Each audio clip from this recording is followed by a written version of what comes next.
Hello, everybody, and welcome to episode 8 of Shakin Hands. I'm your host, Jack Moran. You can find me on Instagram at Blue Collar Kid. That is Blue Collar KEHD.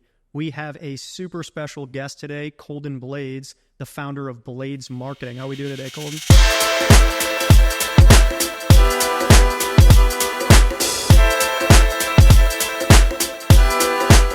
Good. Thanks for having me on, man. Yeah, absolutely. So we always just kind of start off the show by, asking how did you get into entrepreneurship? Because that's obviously the theme here.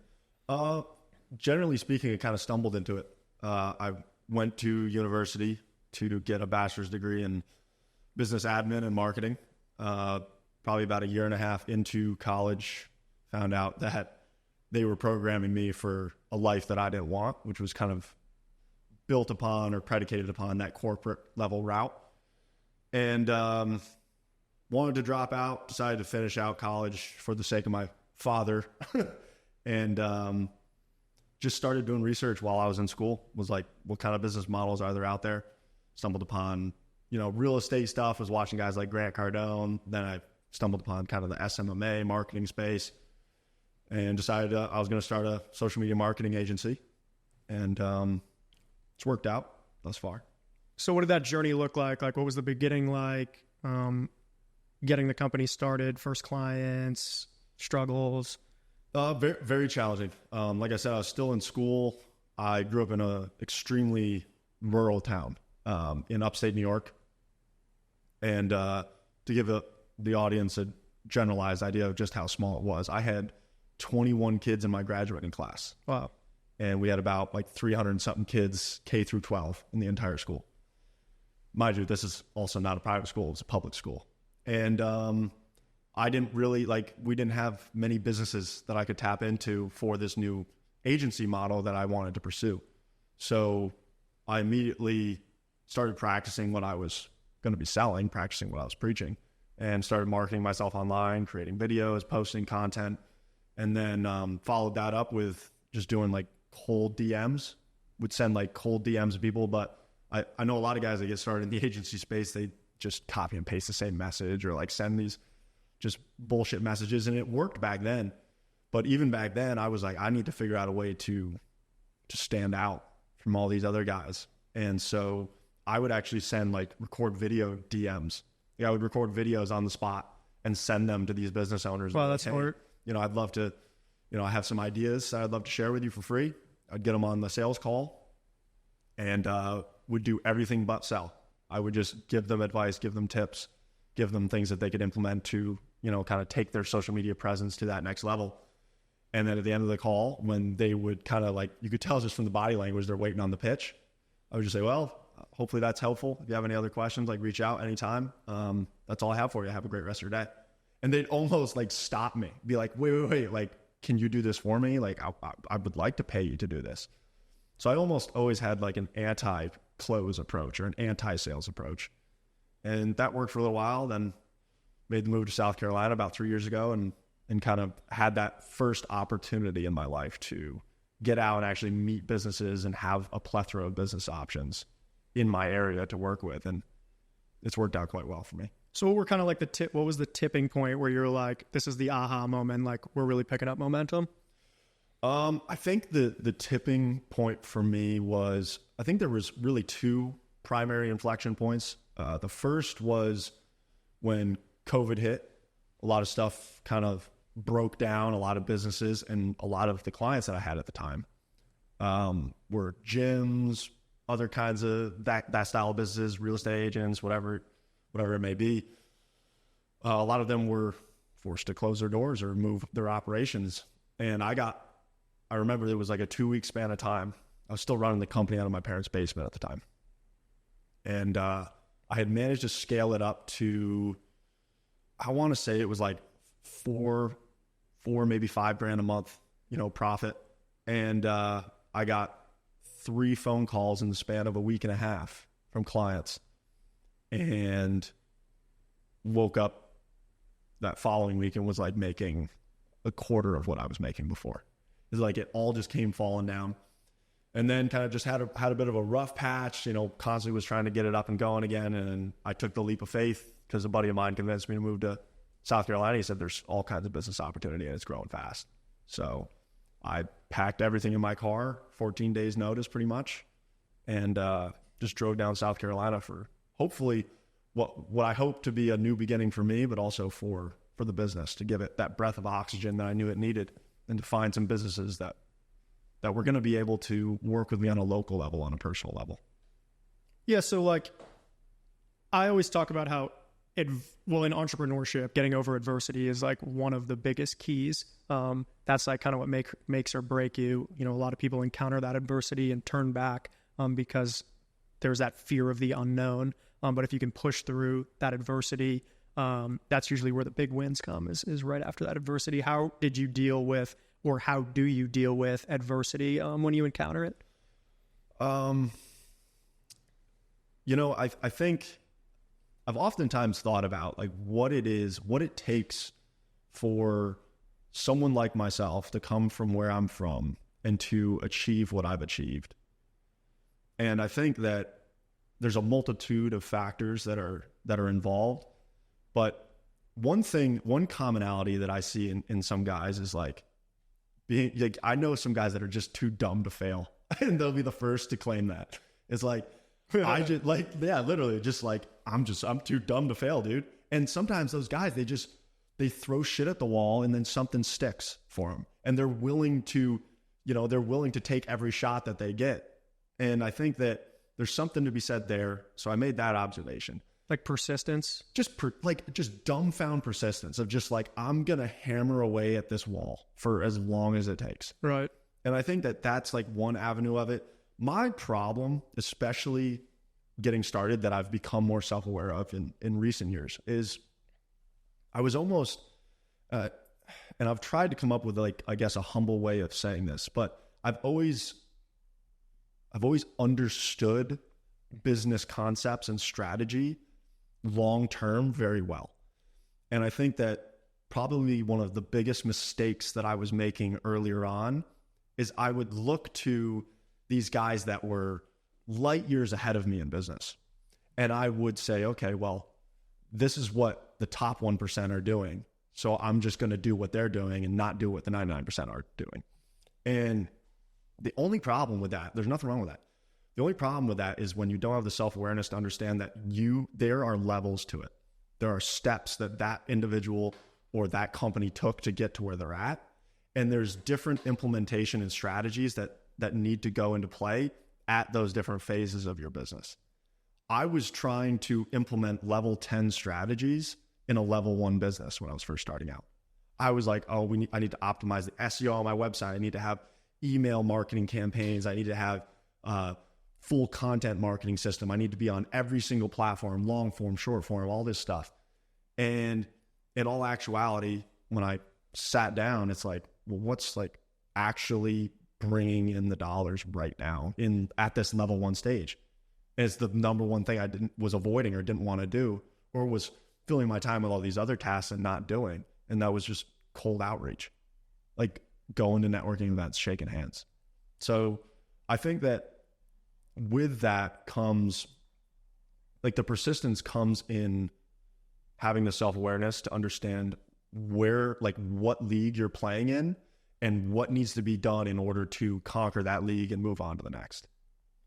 And I think another aspect of it too is not everyone is cut out for entrepreneurship.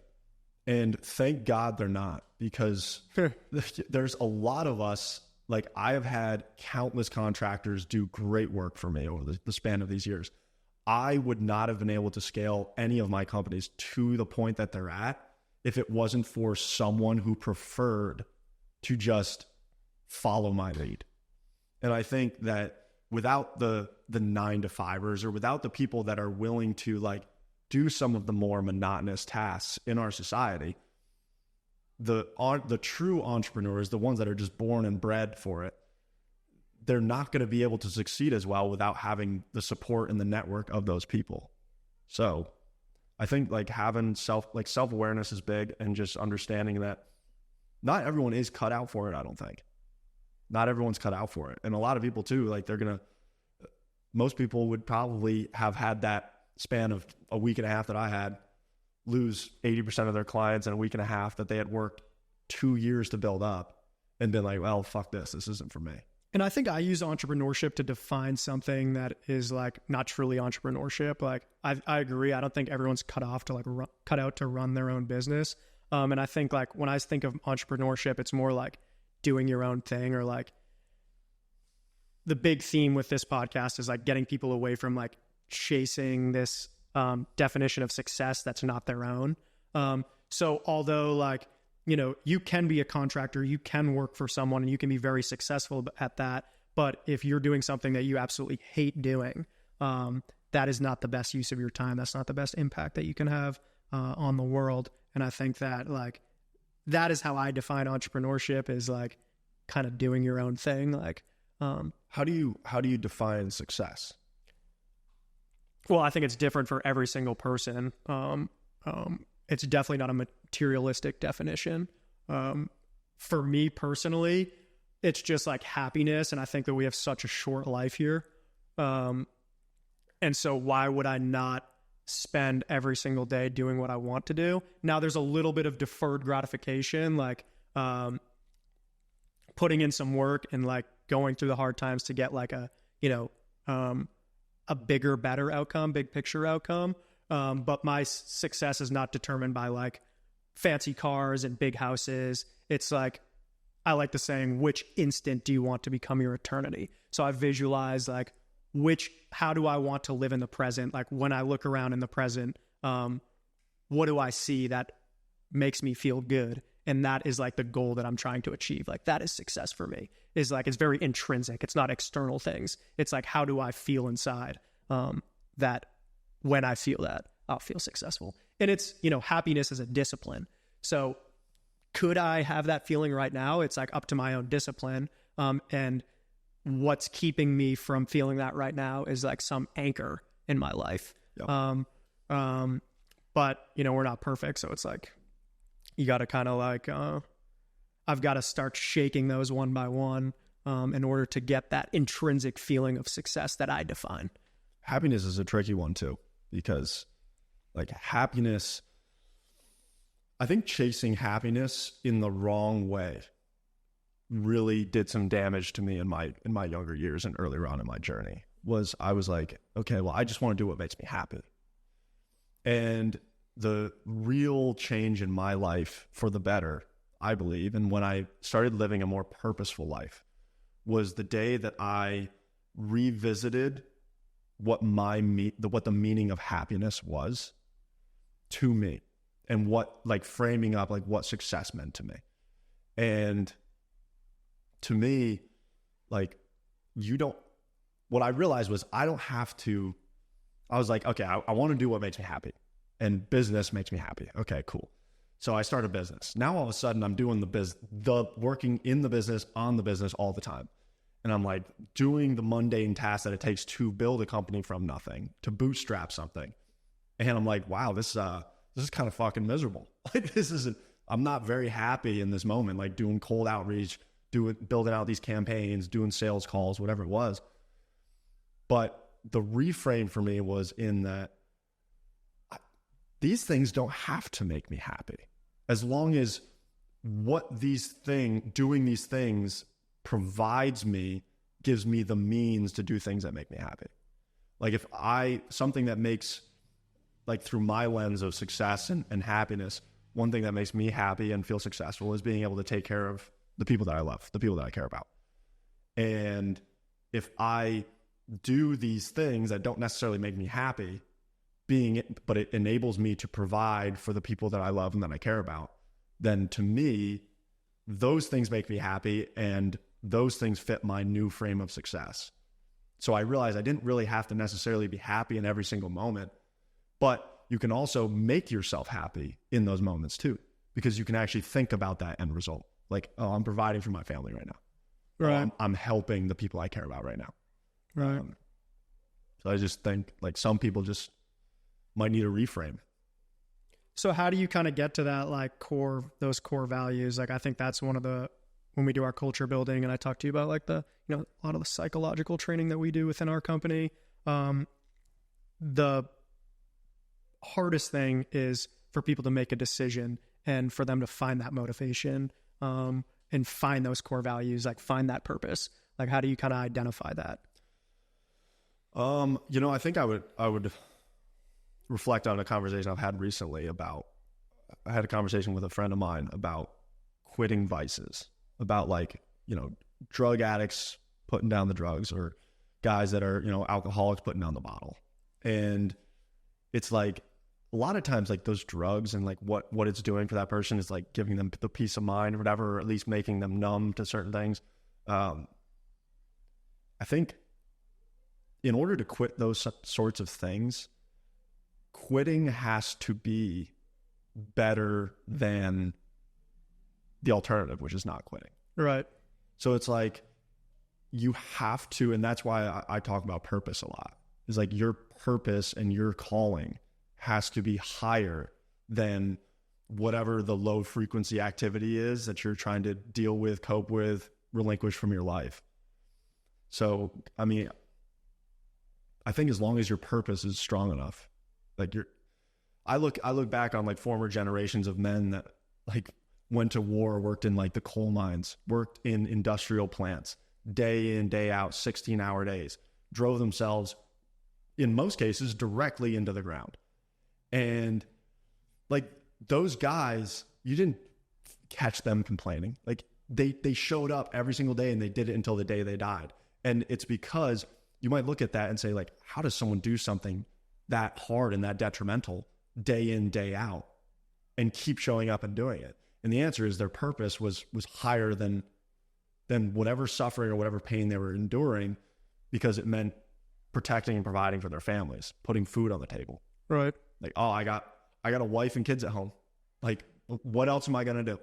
Like their purpose was bigger than whatever it was that they needed to get through. So you got to dial in your purpose. And like our generation, I think, people are having kids later and later in life. Like, I think kind of that, I speak on kind of like the traditional relationship style of things. And I just think that like a lot of what men in former generations had, that I feel that myself included and other people in my generation, a lot of them don't have, is the family at home.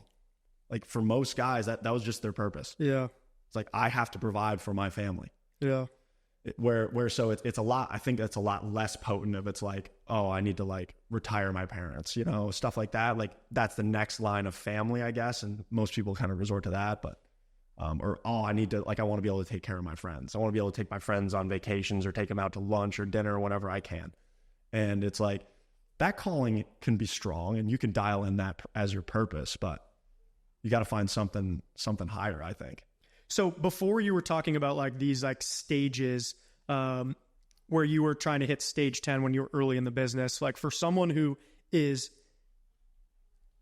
starting out their business, and kind of in that first stage, like what are your, like, how do you dissect up, the steps? Like what should be their kind of their first checkpoint that they should accomplish, then second, third? Like, do you have like a process for, getting into entrepreneurship, starting your business? Step one, I think for anyone that wants to get into entrepreneurship, that thinks that they might have what it takes, is you absolutely have to dial in your body, dial in your fitness, dial in, like that's what everything else is going to stem from. Like you're going to be in a better mental state. You're going to be able to be more clear-minded, and your ability to focus is going to increase when you're in better shape. So really like focus on your body, your fitness, focus on your nutrition, what you're feeding the system. And then from there, then it's like, okay, there's the foundation to go out and do what it takes. I think as an entrepreneur is like, it's the simple things. It's like taking care of your body, taking care of your brain, like putting the right information in. You can go scroll on TikTok for 3 hours and consume a bunch of shit, or you could read a book about whatever the business is that you're trying to start. Or you could watch a podcast on like from someone being interviewed in the business model that you're looking to pursue. And then the other component of like, I guess the tiers and the levels to it, and what I would tell any entrepreneur to do, that's like, you don't have to reinvent the wheel. Okay. The wheel's already been invented. If you want to make it a little better, cool, by all means. But if you want to just take the wheel and throw it on your vehicle and go, that's always an option. And my line that I say is like, go straight to the top for your information. Like if you wanted to start, like go into finance and you wanted to start your own like financial firm or investment firm, whatever it may be, like go straight to the top, like Warren Buffett, like who has done this thing at the highest level. If you want to learn basketball, like go to like Kobe Bryant, like go to the big guys, but then dissect their journey. That's the piece that I think a lot of people skipped. And like that I skipped earlier on is I looked at guys like Iman Gadzhi that had like the social media marketing company and it was huge. And, or Gary Vaynerchuk with VaynerX, is I looked at them and I was like, okay, I'm going to copy what they're doing. But it's like, okay, wait. I need to know what level one of how they got there looked like, because that's where I'm at. And so probably the easiest way I found to do that is just like look up like their net worth and like backtrack it to when their net worth is as close to what yours is at your current stage. Like, you know, like that's a good idea. If you don't have two nickels to rub together and you want to build a social media marketing company, look at a guy like Gary V, VaynerMedia, successful. That's someone I want to model myself after. Okay, great. Now, reverse engineer his journey and find Gary when he didn't have two nickels to rub together, similar with your situation, and then do the things that he was doing. Right. And he was making like what, like just making videos every single day, and then he got put up on some like newscast or something, and then he just blew up one day, right? Bingo. He was drinking wine out of like a Jets helmet, right? Yeah, dude. Like he was working for his dad's wine shop.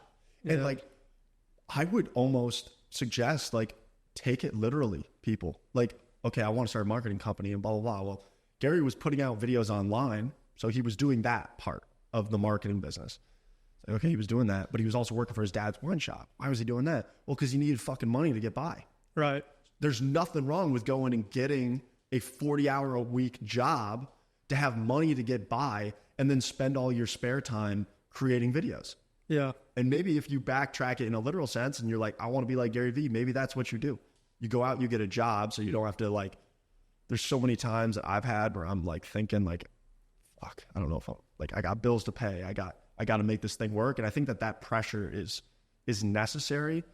But definitely don't sleep on like how quickly you could expedite your journey and your process of building a business from scratch if you had some capital. That was my biggest regret, was I started with nothing and bootstrapped the whole thing. And it took me a little longer. And I look back and I'm like, well, I really could have outsourced some stuff, expedited that process, paid to play, if I had just gotten like a full-time or part-time job and then took all the money from that and pumped it into the business to get it started quicker. Right. And like on the other side of that, when you talk about like people making this decision if they're entrepreneurs yet or not, a lot of people think that they are and aren't. So I wouldn't recommend to them like taking out $100,000 bank loan and like throwing it into the business. Like sometimes it is good to test it out grassroots. But if you have made the decision and you're like, nothing's going to put you off your path, then like you can certainly expedite the process. For sure. And you talked before about, and I agree with this completely, like having the physical discipline and like the, health is a big part of entrepreneurship. Yeah. You can't sustain the work that it takes if you're like, a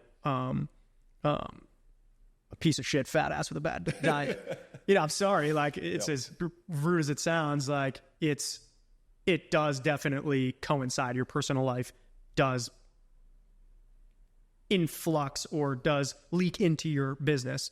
But do you have like a formula? Do you have a routine that you promote as far as like fitness side of things? So this might be the first time I've used this phrase on a video. I'm a utility-based lifter or utility-based fitness advocate. I believe that you should be training for whatever it is that you want to actually do with that strength, with that mobility, whatever it may be.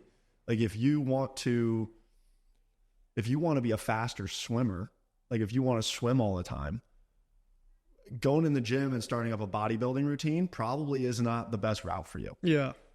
For me, like a lot of my earlier years of training was very bodybuilder focused. Why? Because the utility was I wanted to have bigger muscles so I could get hotter chicks. Like that was my entire mission with it. So in my earlier years, I focused on that because the utility was getting more chicks.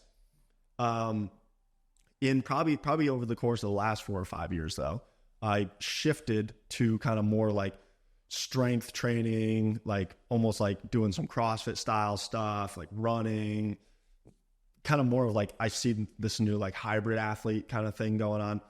So kind of being more of like a hybrid athlete, because for me, the utility in my life now is I want to be able to, number one, have energy like nobody should have, which I do, to be able to work longer, focus longer, do whatever.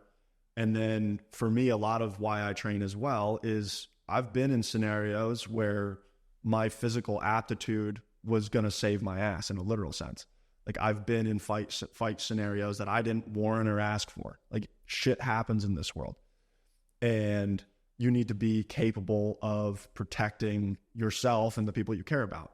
So for me, a lot of my training now is angled towards that too. I do some boxing, I do weightlifting, but focusing more on less so being the biggest guy in the room and whatever it was, but being dangerous, I guess is the way that I would put it.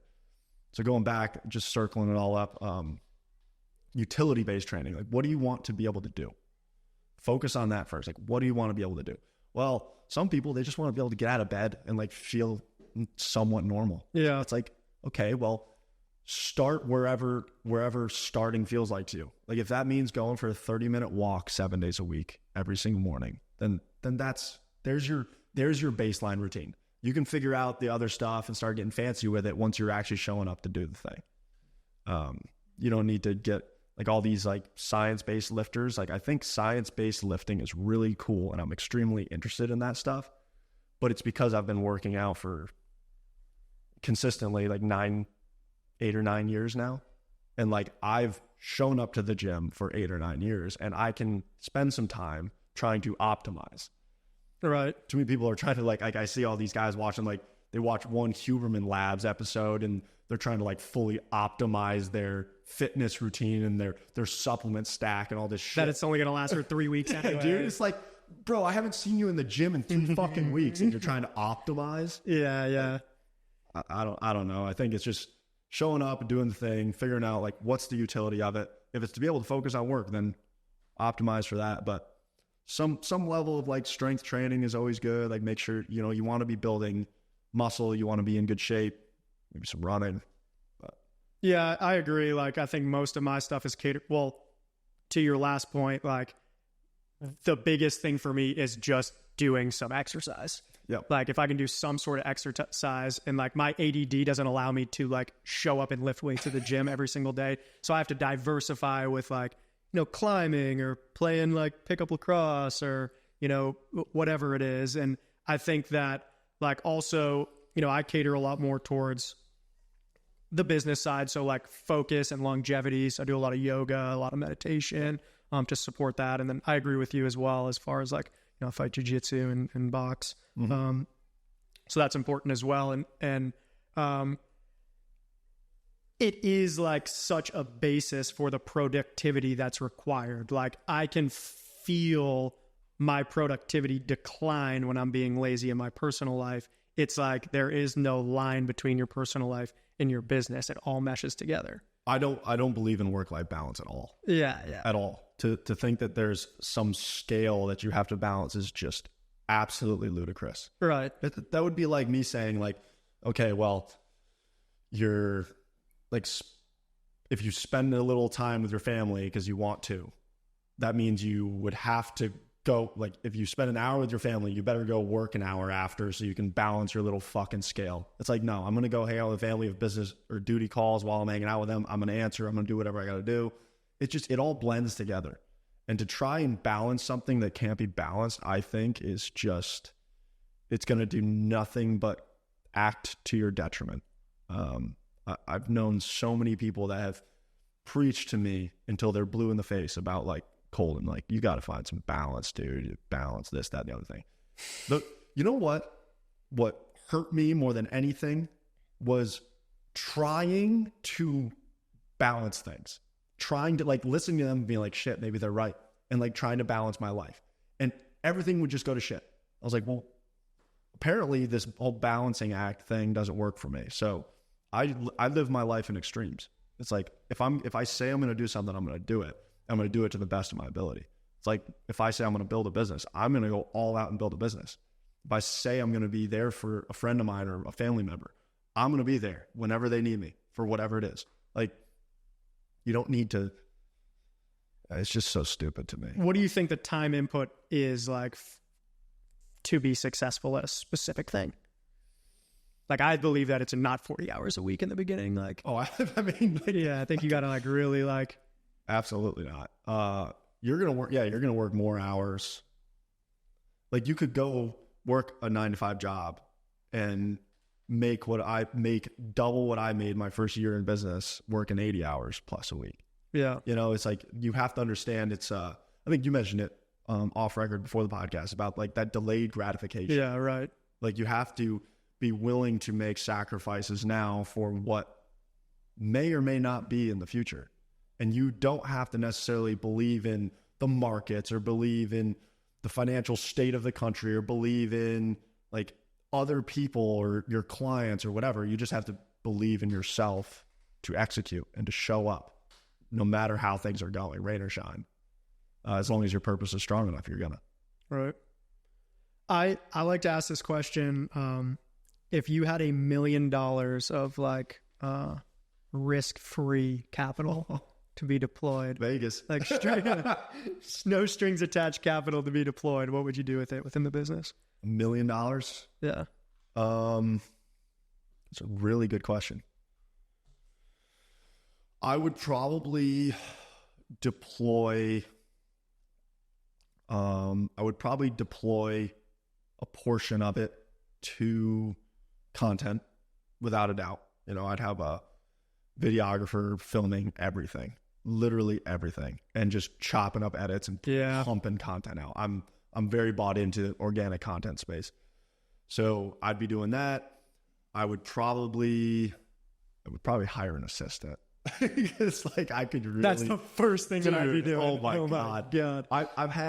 I've had some other, like I said, contractors, like guys working for me. I had this videographer doing stuff for me for a year where he was literally following me around. Every contractor, every bit of work I've ever outsourced has led me full circle back to the fact that like I should have started with a personal fucking assistant. Dude. It's the little shit, because it's those little tasks like that just throw me the fuck off. Like, oh, booking a plug flight this into my calendar, like yeah. Oh my God, dude. And it literally takes like so much mental energy. Like, people don't realize, like, when you're running a business and there are 15 different like things going on at once that you're trying to balance strategy on within your head, and then you have to fucking get the money back for a flight like that you missed, like, it's impossible. It completely throws you off track to like put that focus into filling in like a business application, dude. It's like, it's just, there's so much shit too. Like, I think in going back to like that whole work-life balance, whatever, like there's so much shit in your personal life too that I would outsource. Like, hey, like somebody calls me, like, just, oh, is this important? No? Well, okay, well, nip the bud there. If it's important, forward it to me. Like, you can kind of just have a filtration system for your mental bandwidth.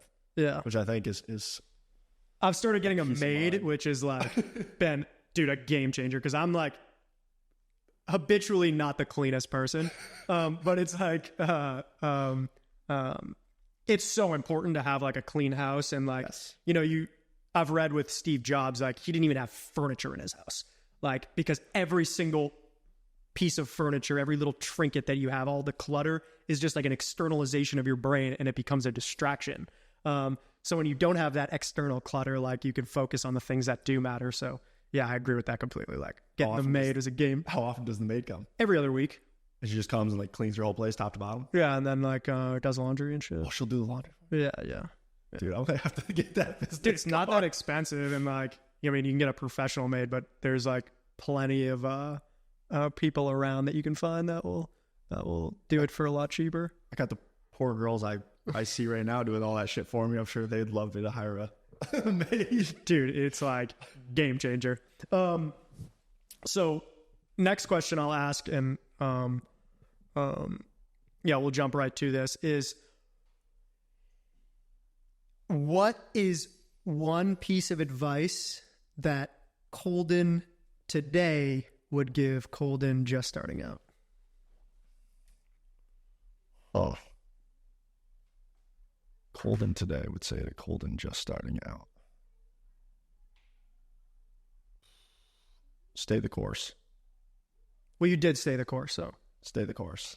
Yeah. So you didn't obviously need that advice because you did stay the course, but like, what would you tell yourself that you didn't do that you wish you had? I think, oh, man, I got to think on that one for some reason. I think it would be it would have been to have more focus on having the self-awareness to know the level that you're at and stop trying to implement the level 10 strategies in a level 1 business. Yeah. Because I spent hours upon hours upon hours of like trying to accomplish strategies that I didn't have the means to execute at that level. Like I wanted the best converting like website, all this different shit. I wanted the best branding materials.